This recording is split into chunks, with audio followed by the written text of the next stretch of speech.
श्री सद्गुरुदेव भगवान की जय।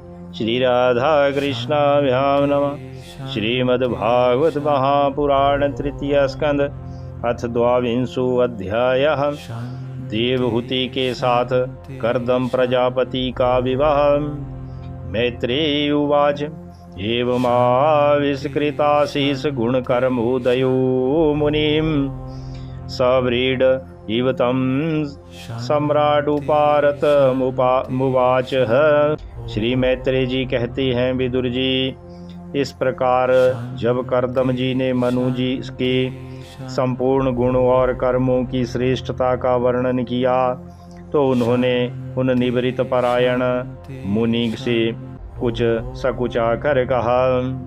मनुर्वाच ब्रह्मा सृजत स्वामुक्तो युष्मानात्म परीप्सया छन्दोमयस्तपु विद्या योग युक्तान लंपटान ततत्राणाया सृज चास्मान्दो सहस्रात् सहस्रपात हृदयं तस्या हि ब्रह्म क्षत्रमंगम प्रचक्षते।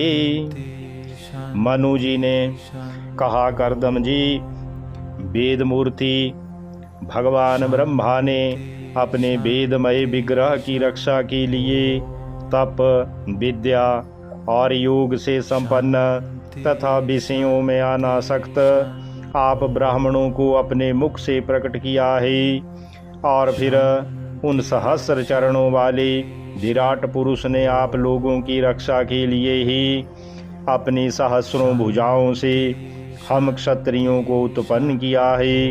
इस प्रकार ब्राह्मण उनके हृदय और क्षत्रिय शरीर कहलाते हैं। अतो हयन्योन्यतात्मात्मानं ब्रह्म क्षत्रं च रक्षता रक्षति समाव्ययु दिवसाय सदसदात्मका। अतः एक ही शरीर से संबद्ध होने के कारण अपनी अपनी और एक दूसरे की रक्षा करने वाली उन ब्राह्मण और क्षत्रियों की वास्तव में श्री हरि ही रक्षा करती हैं, जो समस्त कार्य कारण रूप होकर भी वास्तव में निर्विकार हैं। तव संदर्शनादिव छिन्नां भी सर्व संशया यत स्वयं भगवान प्रीत्या धर्ममाह रिरक्षितो। आपके दर्शन मात्र से ही मेरे सारे संदेह दूर हो गई, क्योंकि आपने मेरी प्रशंसा की। मिस से स्वयं ही प्रजा पालन की इच्छा वाले राजा की धर्मों का बड़े प्रेम से निपुण निरूपण किया है। दिष्टयामि भगवान दृष्टु दुर्दशो अकृतात्मानां दिष्टया पादर्जा सपृष्टं शीर्षणां भी भवता शिवम। आपका दर्शन अजितेंद्रिया पुरुषों को बहुत दुर्लभ है। मेरा बड़ा भाग्य है जो मुझे आपका दर्शन हुआ और मैं आपके चरणों में मंगलमयी रज अपने सिर पर चढ़ा सका। दिष्टया त्वयानुशिष्टो अहं कृतश्चानुग्रहो महान अपावृतै कर्णरन्ध्रैर्जुष्टा दिष्टयोऽसतीर्गिराः। मेरे भाग्योदय से ही आपने मुझे राजधर्मों की शिक्षा देकर मुझ पर महान अनुग्रह किया है और मैंने भी शुभ प्रारब्ध का उदय होने से ही आपकी पवित्र वाणी कान खोलकर सुनी है। स भवान् दुहित त्रिस्नेह परिक्लिष्टात्मनो मम श्रोतुमर्हसि दीनस्य श्रावितं कृपया मुने। हे मुनिवर, इस कन्या की स्नेहवश मेरा चित्त बहुत चिंताग्रस्त हो रहा है, अतः मुझ दीन की यह प्रार्थना आप कृपा पूर्वक सुने। प्रियाव्रतुतान पादु स्वासीयं दुहितामं अविंशति पतिं युक्तं वयाशील गुणादिभिः। यह मेरी कन्या जो प्रियाव्रत और उतानपाद की बहन है, अवस्थाशील और गुण आदि में अपने योग्यापति को पाने की इच्छा रखती है। यदा तू भवता शील श्रुत रूप वायु गुणान अश्विनो नारदाधीश तया यासीत कृत निश्चया। जब से इसने नारद जी के मुख से आपकी शील विद्या रूप आयु और गुणों का वर्णन सुना है, तभी से यह आपको अपना पति बनाने का निश्चय कर चुकी है। तत्प्रतीच द्विजाग्रही मां श्रद्धयोपबृहितां मया सर्वात्मनानुरूपां ते गृहमेधिषु कर्मसु। द्विजवर, मैं बड़ी श्रद्धा से आपको यह कन्या समर्पित करता हूँ, आप इसे स्वीकार कीजिए। यह गृहस्थोचित कार्यों के लिए सब प्रकार आपकी योग्य है। उद्यतस्या हि कामस्य प्रतिवादुना सस्यति अपि निर्मुक्त संगस्य कामरक्तस्य किं पुनः। जो भोग स्वतः प्राप्त हो जाए उसकी अवहेलना करना विरक्त पुरुष को भी उचित नहीं है, फिर विषय आसक्त की तो बात ही क्या है। या उद्यत मनादृत्या किनासमभियाचति क्षीयति तद्यसा सफीतम मान चावज्ञया हता। जो पुरुष स्वयं प्राप्त हुए भोग का निरादर कर फिर किसी कृपण की आगे हाथ पसारता है, उसका बहुत फैला हुआ यश भी नष्ट हो जाता है और दूसरों की तिरस्कार से मान भंग भी होता है। अहं त्वा शृण्वं विद्वन विवाहार्थं समुद्यतम अतः सत्वामुपकुर्वाणं प्रतां प्रतिगृहाणवे। विद्वन, मैंने सुना है आप विवाह करने के लिए उद्यत हैं। आपका ब्रह्मचर्य एक सीमा तक है, आप नैष्टिक ब्रह्मचारी तो है नहीं, इसलिए अब आप इस कन्या को स्वीकार कीजिए, मैं इसे आपको अर्पित करता हूँ।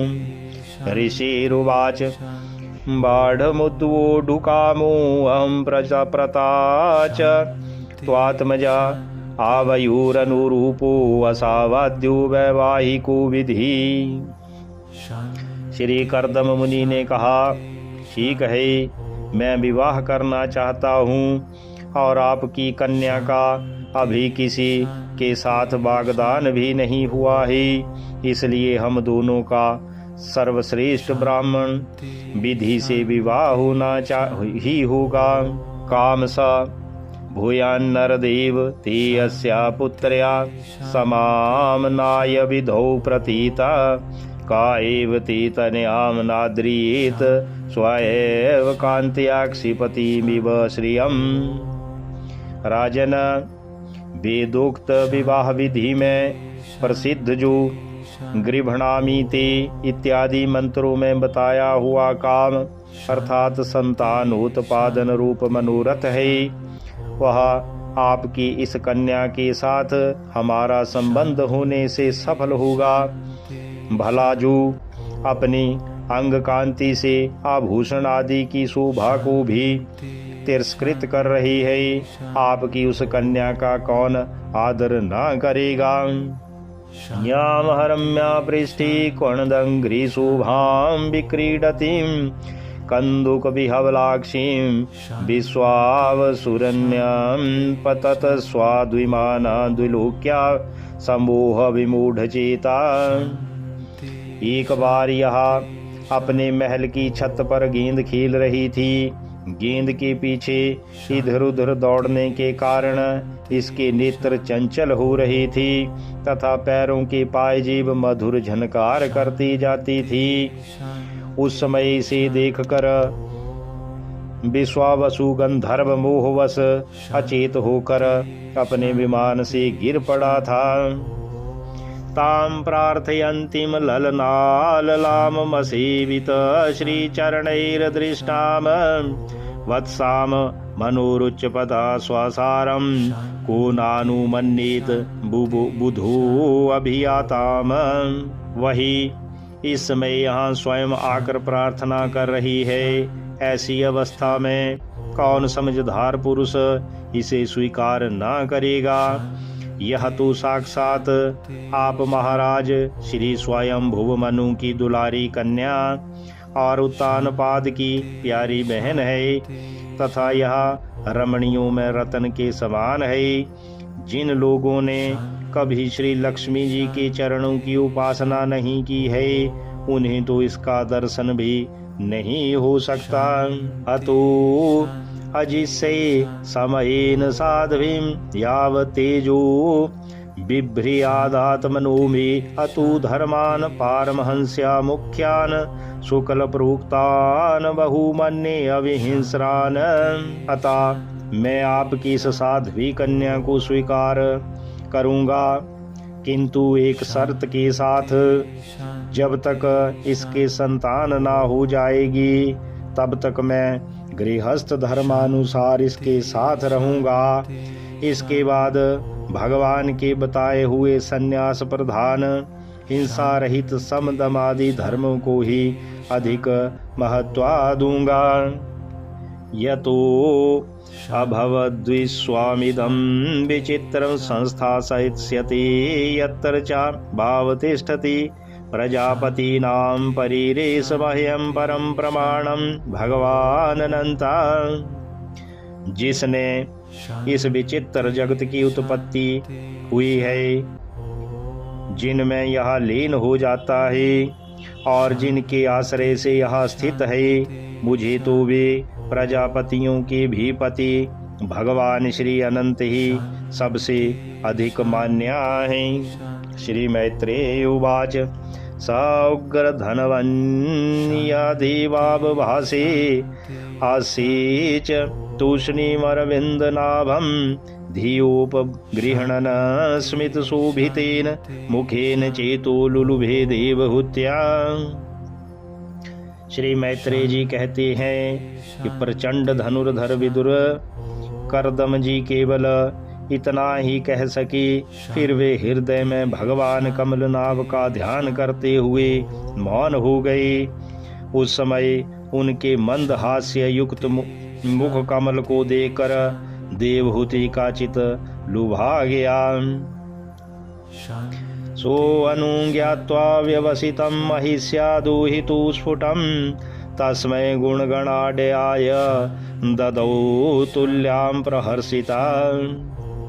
मनु जी ने देखा कि इस संबंध में महारानी सतरूपा और राजकुमारी की स्पष्ट अनुमति है, अतः उन्होंने अनेक गुणों से संपन्न करदम जी को उन्हीं के समान गुणवती कन्या का प्रसन्नता पूर्वक दान कर दिया। सतरूपा महाराज्ञी पारे ब्रह्म महाधनान दंपत्योपर्यादात प्रीत्याह भूषावासा परिषदान। महारानी सतरूपा ने भी बेटी और दामाद को बड़े प्रेम पूर्वक बहुत से बहुमूल्य वस्त्र आभूषण और गृहस्थोचित पात्र आदि दहेज में दिए। प्रताम दुहितरम सम्राट सदृक्षाय गतव्यथा उपगूह्य च बाहुभ्यामौत कंठयोन्मथिताशया असंक्नु वंस्तद्विरहं मुञ्चन बाष्पकलाम्बुः आसिञ्चदम्ब वत्सेति नेत्रु दैर्दुहितु शिखा। इस प्रकार सुयोग्या वर को अपनी कन्या देकर महाराज मनु निश्चिंत हो गई। चलती बार उसका वियोग न सह सकने के कारण उन्होंने उत्कंठावश विह्वलचित होकर उसे अपनी छाती से चिपका लिया और बेटी बेटी कहकर रोने लगी। उनकी आंखों से आंसुओं की झड़ी लग गई और उनसे उन्होंने देवहूति के सिर के सारे बाल भिगो दिए। आमंत्रयातं मुनिवरं नुज्ञाता सहानुगा प्रतस्थिरथमारुह्य सभार्या स्वपुरं नृप। उभयोर्ऋषिकुल्याया सरस्वत्याः सुहृदसु ऋषीणाम् उपशान्तानां पश्यन्नाश्रमं संपदा। फिर वे मुनिवर कर्दम जी से पूछकर उनकी आज्ञा ली, रानी के सहित रथ पर सवार हुए और अपने सेवकों सहित ऋषि कुल सेवित सरस्वती नदी के दोनों तीरों पर मुनियों के आश्रमों की शोभा देखते हुए अपनी राजधानी में चले आए। तमायांतम प्रीत्या ब्रह्मावर्तात प्रजापतिम गीत संस्तुति वादित्रे प्रत्युदीयु प्रहर्षिता। जब ब्रह्मावर्त की प्रजा को यह समाचार मिला कि उसके स्वामी आ रहे हैं, तब वह अत्यंत आनंदित होकर स्तुति गीत एवं बाजे गाजे के साथ अगवानी करने के लिए ब्रह्मावर्त की राजधानी से बाहर आए। बर्हिस्मती नाम पुरी सर्वसंपत् समन्विता न्यापतन यत्र रोमाणि यज्ञा संयागम विधुनवता। सब प्रकार की संपदाओं से युक्त बर्हिस्मती नगरी मनु की राजधानी थी, जहाँ पृथ्वी को रसातल से ले आने के पश्चात शरीर कंपाते समय श्री वराह भगवान के रोम झड़कर गिरे थे। कुशाकाशास्त एवासन सस्वद्धरित वर्चसा ऋषियु है पराभाव्या यज्ञाघनान यज्ञामिजिरे। वे रोम ही निरंतर हरे भरे रहने वाले कुश और काश हुए, जिनके द्वारा मुनियों ने यज्ञ में विघ्न डालने वाले दैत्यों का तिरस्कार कर भगवान यज्ञ पुरुष की यज्ञों द्वारा आराधना की है। कुश काशमयम बर्हिरास्तीर्या भगवान मनु अयजद्यज्ञ पुरुषम लब्धा स्थानम यतो भुवम। महाराज मनु ने भी श्री वराह भगवान से भूमि रूप निवास स्थान प्राप्त होने पर इसी स्थान में कुश और काश की बरही अर्थात चटाई बिछाकर श्री यज्ञ भगवान की पूजा की थी। बर्हिस्मतीं नाम विभूर्याम निर्विश्य समावसत तस्याम प्रविष्टु भवनम तापत्रया विनाशनम। जिस बर्हिस्मती पुरी में मनु जी निवास करती थी, उसमें पहुंचकर उन्होंने अपने त्रिताप नाशक भवन में प्रवेश किया। सभार्या स प्रजा कामान बुभुजे अन्य विरोधता संगीयमान सत्कीर्ति सा स्त्री भी सुरगायकै प्रत्युषे स्वनुबद्धेन हृदा शृण्वन हरि कथा। वहाँ अपनी भार्या और संतति के सहित भी धर्म अर्थ और मोक्ष के अनुकूल भोगों को भोगने लगी। प्रातःकाल होने पर गंधर्वगण अपनी स्त्रियों के सहित उनका गुणगान करते थे, किंतु मनु जी उसमें आसक्त ना होकर प्रेम पूर्ण हृदय से श्री हरि की कथाएं ही सुना करती थी। निष्णातं योग मायासु मुनिं स्वयंभुवं मनु यदा भ्रंसयितुं भोगान सोकुर्भगवत परम। वे इच्छानुसार भोगों का निर्माण करने में कुशल थी, किंतु मननशील और भगवत परायण होने के कारण भोग उन्हें किंचित भी विचलित नहीं कर पाती थी। अयातयामास्तस्यासन यामा स्वान्तर्यापना शृण्वतु ध्यायतु विष्णुं कुर्वतु ब्रुवत कथा। भगवान विष्णु की कथाओं का श्रवण ध्यान रचना और निरूपण करती रहने के कारण उनके मनवंतर को व्यतीत करने वाले क्षण कभी व्यर्थ नहीं जाते थे। एवं स्वांतरम निन्ने युगानां 1 सप्ततिं वासुदेव प्रसंगेन परिभूत गति त्रया। इस प्रकार अपनी जागृत आदि तीनों अवस्थाओं अथवा तीनों गुणों को अभिभूत करके उन्होंने भगवान वासुदेव की कथा प्रसंग में अपने मनवंतर के 71 चतुर्युग पूरे कर दिए। शारीरा मानसा दिव्या व्यासे ये च मानुषा भौतिकाशि कथम कलेशा वाधन्ति हरि संश्रयम्। व्यासनंदन विदुर जी, जो पुरुष श्री हरि के आश्रित रहता है उसके शारीरिक, मानसिक, दैविक, मानुषिक अथवा भौतिक दुख किस प्रकार कष्ट पहुंचा सकते हैं। यह पृष्ठो मुनि भी प्राह धर्मान नाना विधान शुभान नृणाम वर्णाश्रमाणाम च सर्वभूत हित सदा। निरंतर समस्त प्राणियों के हित में लगे रहते थे। मुनियों के पूछने पर उन्होंने मनुष्यों की तथा समस्त वर्ण और आश्रमों की अनेक प्रकार की मंगलमय धर्मों का भी वर्णन किया, जो मनु संहिता के रूप में अब भी उपलब्ध है। एतत् आदिराजस्य मनुश्चरितमद्भुतं वर्णितं वर्णनीयस्य तदपत्युदयं शृणु। जगत के सर्वप्रथम सम्राट महाराज मनु वास्तव में कीर्तन के योग्य थी। यह मैंने उनके अद्भुत चरित्र का वर्णन किया। अब उनकी कन्या देवहूति का प्रभाव सुनो। इति श्रीमद्भागवते महापुराणे पारमहंस्यां संहितायां तृतीय स्कंदे द्वाविंशो अध्यायः। बोलिए श्री कृष्ण बलदेव की जय। श्री सद्गुरुदेव भगवान की जय। इति श्रीमद्भागवत महापुराण तृतीय स्कंद द्वाविंशो अध्याय संपूर्णः।